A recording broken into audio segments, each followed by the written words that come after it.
Eh ben, salut à tous, eh ben, dites donc quel début de saison 2024, j'ai l'impression que c'est de pire en pire tous les ans. Alors pire en pire pour nous, pour les abeilles, c'est un peu spécial, c'est totalement incompréhensible en fonction des ruchers qui se trouvent à 3-4 km l'un de l'autre, donc vraiment tout proche. J'ai un rucher où j'ai déjà posé une deuxième hausse et j'en ai un autre où je suis obligé de nourrir à fond, enfin c'est à n'y rien comprendre. Euh, la végétation est la même à peu près partout. Donc bon, c'est tout. C'est un petit peu spécial. Alors j'ai pas fait de vidéo, contrairement à ce que je vous avais dit il y a 2 mois. Eh bien tout simplement parce qu'à cause de cette météo, il a fallu trouver, comme vous tous, hein, je suppose, il a fallu trouver le temps pour aller aux abeilles. Et entre deux orages, entre deux pluies, on a eu des périodes très très très très courtes où on a pu aller sur les ruchers. Et je vais être honnête avec vous, j'avais pas le temps du tout de faire des vidéos. Il y avait tellement de boulot que c'était compliqué. Moi je suis content parce que sur mes ruchers, j'ai pas eu un seul essaimage. Alors pourquoi j'ai pas eu d'essaimage? Parce que j'essaye de gérer. Alors attention, hein, vous savez que les abeilles, si elles ont envie d'essaimer, on les empêchera pas d'essaimer.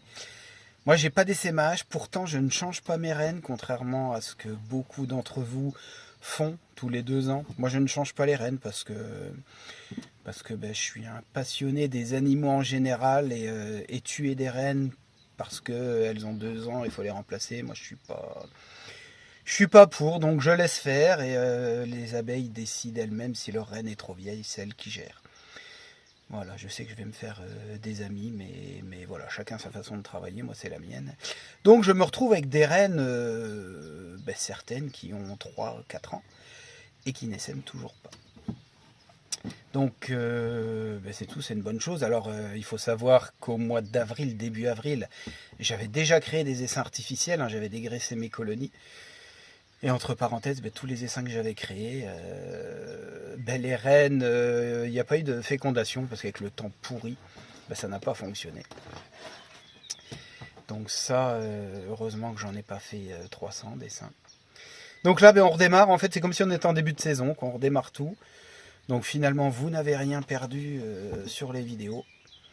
Aujourd'hui, qu'est-ce qu'on va faire? Eh bien, on va jeter un petit coup d'œil rapide sur les ruches qui ont des hôtes. Vous allez voir, il y a un monde de dingue, c'est hallucinant. On va faire des essaims. Et puis en fait, je me dirige vers des ruches divisibles pour les années prochaines pour pouvoir faire des essaims beaucoup plus rapidement. Ruche divisible, c'est quoi? C'est simple, c'est 2 hausses l'une sur l'autre qui vous donnent la taille d'un corps de ruche. Mais on travaille avec des cadres de hausse, avec 2 hausses, donc l'une sur l'autre, avec 18 cadres de hausse. Et en fait, pourquoi divisible? C'est parce que le jour où vous voulez faire un essaim, vous prenez le cadre, la hausse du haut, vous l'enlevez, vous la mettez ailleurs. Alors en vérifiant qu'il y ait des œufs, bien sûr, partout dans les deux hausses. Mais hop, vous enlevez, vous posez à côté, vous remettez une hausse sur chacun et c'est reparti. Donc c'est assez simple, mais moi je vais encore aller plus loin puisque avec chaque ruche, donc 2 hausses, 18 cadres de hausse, eh bien on va créer 5 ou 6 essaims d'un coup. Donc je me prépare tout ça pour l'année prochaine. Allez, écoutez, on y va. Alors, pour ceux qui... désolé, je suis un petit peu long pour l'intro, mais il y a plein d'explications à vous donner pour ceux qui me découvrent. Eh bien, vous vous souvenez que depuis 3 ans, je vais sur mes ruchers avec un masque FFP2 parce que je suis de plus en plus allergique aux abeilles, au pollen, à tout ce qui se trouve dans les ruches, aux piqûres d'abeilles, etc. Et ça devenait juste impossible pour moi d'y aller. Donc maintenant, je suis obligé de mettre un masque intégral avec filtre, etc. Donc vous allez voir, alors inutile de mettre des commentaires sympathiques comme j'ai régulièrement. Hein. Moi j'ai décidé de continuer, malgré cette allergie, de continuer à être apiculteur. Donc je mets ce masque, après celui qui n'est pas content de me voir avec un masque, tant pis. Mais c'est comme ça. Allez, on y va, c'est parti. Eh bien voilà le masque en question. Je sais que j'ai pas l'air spécialement... j'ai même l'air plutôt con là-dedans. Mais je peux vous dire que depuis que j'ai ce masque là, je ne fais plus aucune crise d'allergie. lorsque je vais sur les ruchers. Donc voilà, à partir de maintenant, vous me verrez comme ça sur les ruchers. Allez, comme d'habitude, un petit tour du rucher en arrivant. Alors, contrairement à ce que je pensais, il n'y a pas une grosse activité.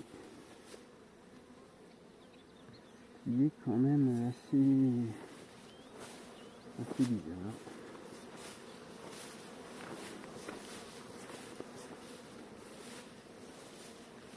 Même des ruches, j'ai plus...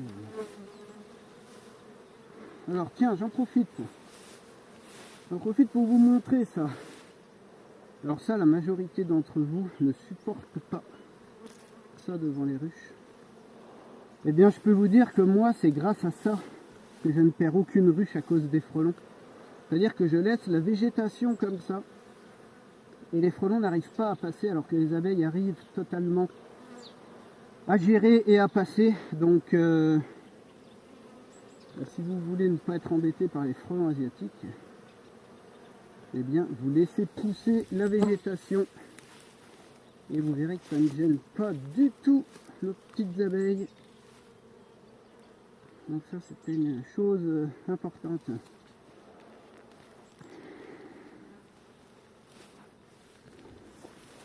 Allez, on va voir un petit peu ce qu'on fait. Bah tiens, on va ouvrir ces deux là.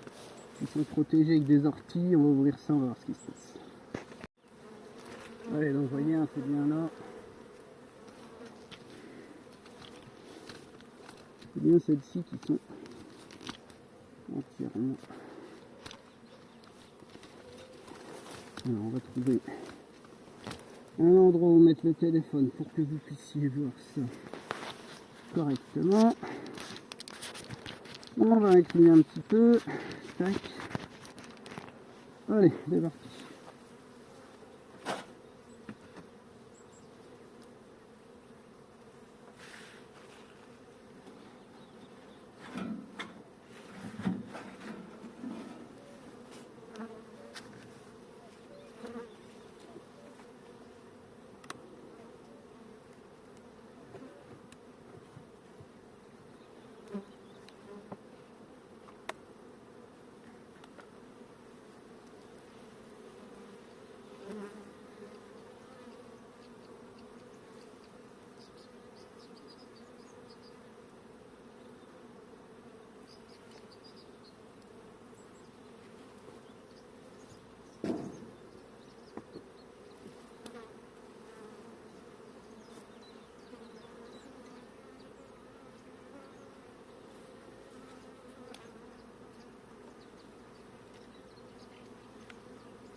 Allez, c'est une ruche sur laquelle j'ai une partition tout simplement parce que eh bien, c'était une ruchette il y a 15 jours. Et là, vous voyez les cadres que j'ai rajoutés là. On les voit.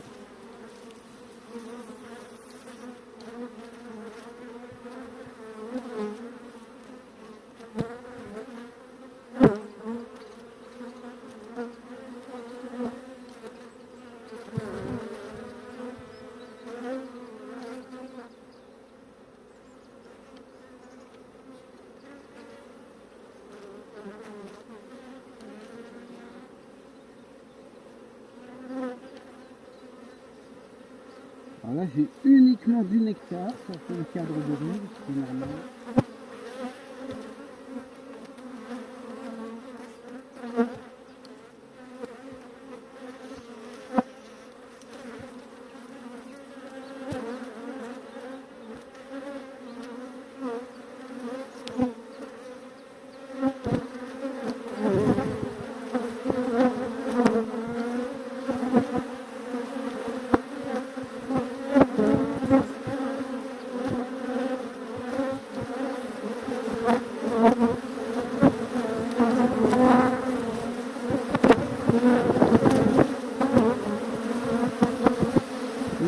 au solaire. Les petites attaques en règle. Vous allez voir, je vais vous parler d'un appareil. Je vais vous donner mon ressenti.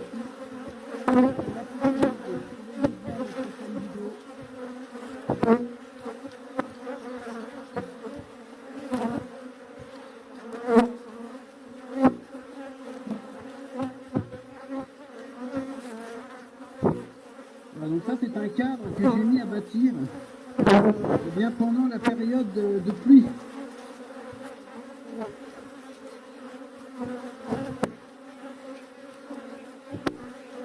Vous voyez, à nouveau bâti ça. Et qu'est-ce que j'ai à l'intérieur? J'ai plein d'arbres. J'ai pas d'œufs, mais il y a plein de larves. Ça ne m'étonnerait pas.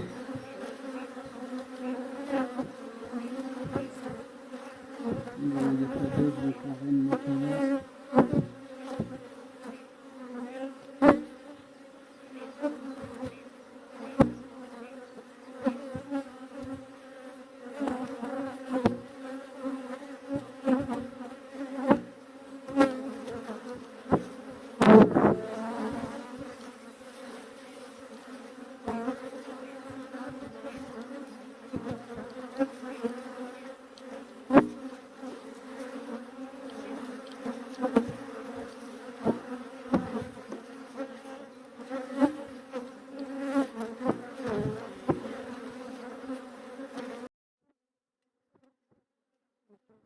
Voilà, donc là on a un petit peu de couvain, on a des œufs également, on a beaucoup de couvain de... On a du couvain en bas, on a des œufs là sur le côté. Là on a des larves, des œufs, donc là les abeilles peuvent élever, donc celui-ci je le laisse dans la ruche d'origine.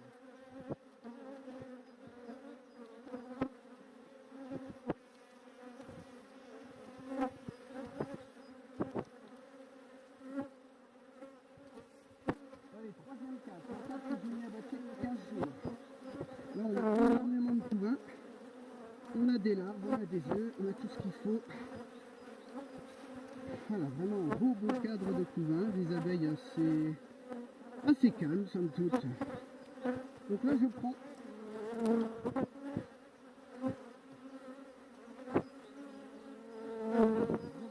créer mon essaim. On va vérifier. Donc vous voyez la ruchette est faite pour ça.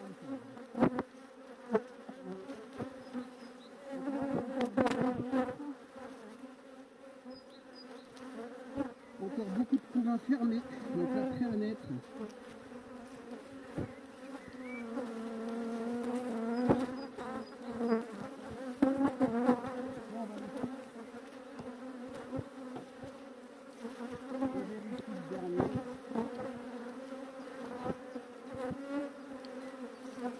Le dernier, on a aussi beaucoup de couvain prêt à naître. Donc là on va le mettre dans la ruchette.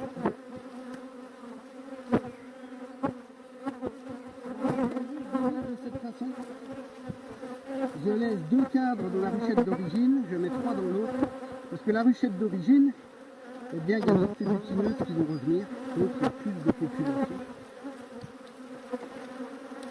On va lui mettre 2 cadres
eh bien, on va aider